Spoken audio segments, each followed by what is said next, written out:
So, you want to be a vibe coder, huh?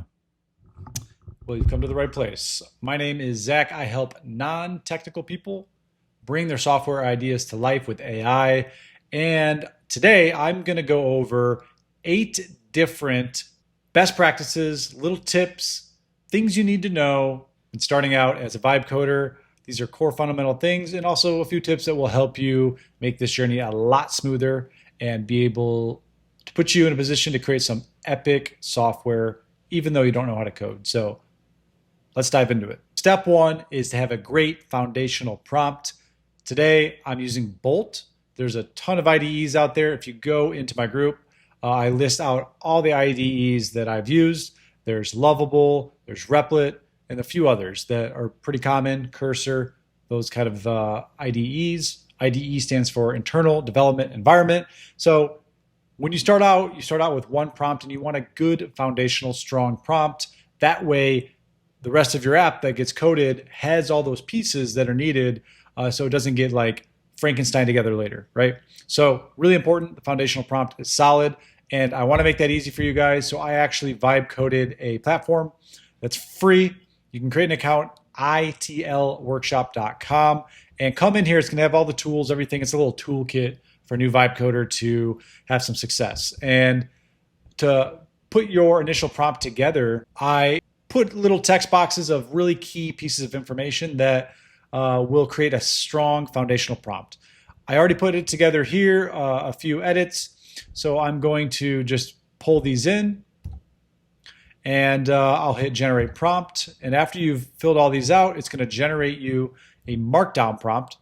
It's good to feed the IDE a markdown prompt. It's more digestible, and it understands that type of format much better to go ahead and create your app, your web app, your Chrome extension, whatever it might be. So give it a second here. There it goes. It created my markdown prompt. So what I'm going to do is copy this, and then I'm going to go to enhance my prompt. I actually put together a GPT just to make it even easier for you guys to flush out a phenomenal quality foundational prompt. So you hit I'm ready to start, and then it's going to ask for that markdown prompt that we just created on ITL Workshop. We're going to paste that in, hit go, and then it's going to follow up with a few important questions to get more clarity, and I'm going to do that, and I'm going to be able to have an even stronger prompt. But let's say I did that, so just to save you guys some time.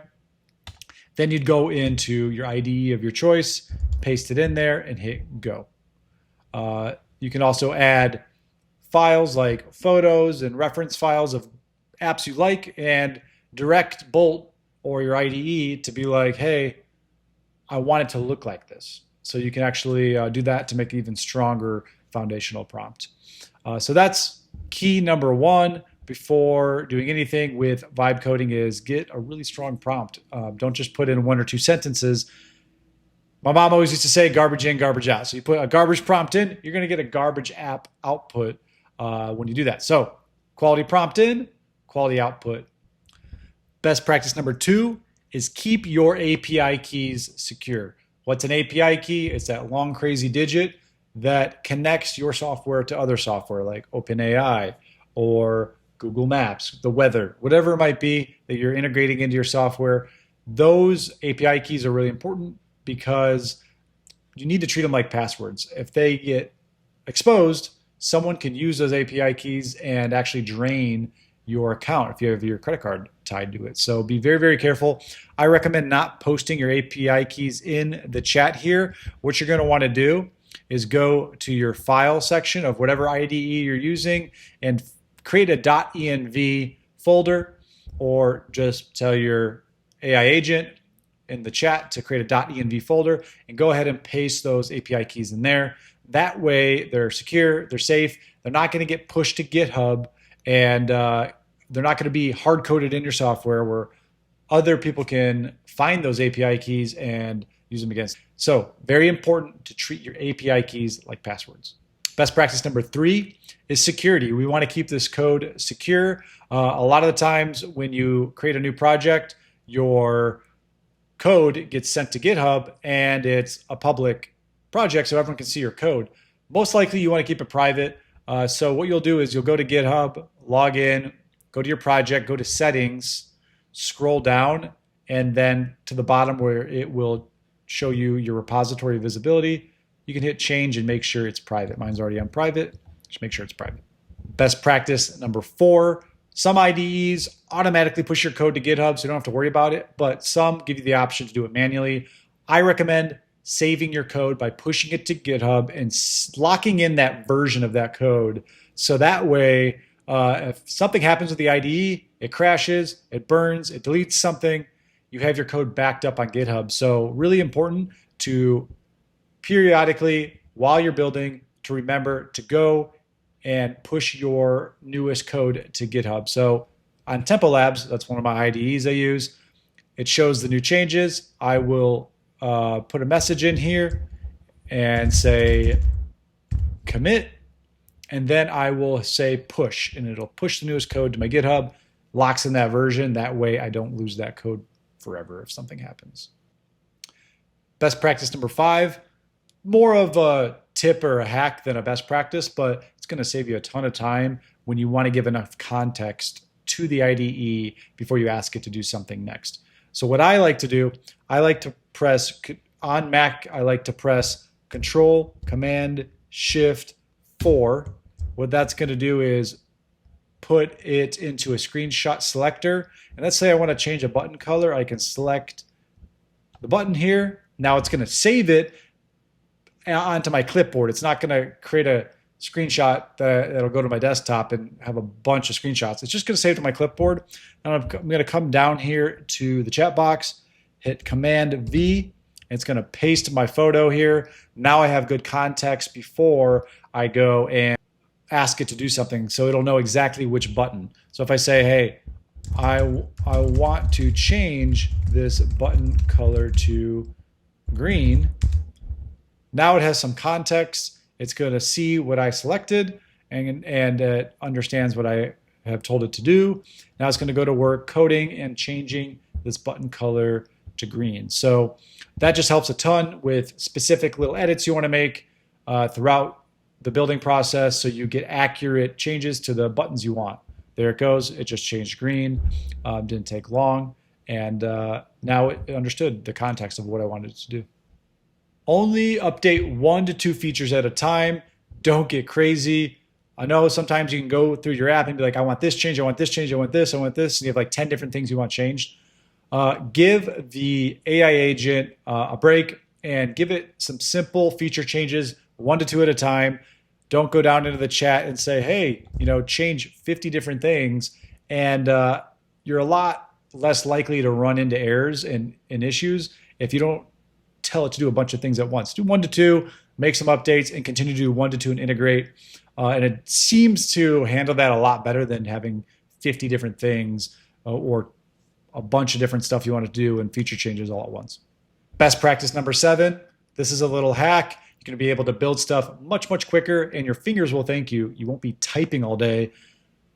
You'll be talking, and you'll be speaking software into existence with your face hole. It's really cool. There is a third-party software, again, not affiliated, but I use it, called Voice Flow. And all I have to do is click down here, and it's going to start taking my words and talk to text. So let's do it right now. All right, so I want to upgrade the top of my search bar to black, and I want to make it easier to see, change my font, and also change the branding to, instead of 42, make it 43. See right there, it turned my text, my voices to text.